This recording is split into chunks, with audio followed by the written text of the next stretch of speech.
Guys, tingnan nyo naman ang mga itlog dito sa Saudi. 4 lang yung kinrack ko.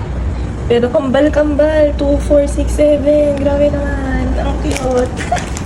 Healthy ba to? Guys, nadala ko. Guys, nagluto ako dito. Buti na lang talaga. Bago ako umalis, napatili ako nito sa Gabor. Gabor? I don't know. Gabor. That's how I got. Bumili lang ako ng walang adapter. Kasi iba yung saktahan nila dito sa Saudi. Yan. Nagluluto ako. Yan. Ganda nito. Sobrang mura. Nakuha ko to for less than 300 pesos. So, bili na rin kayo.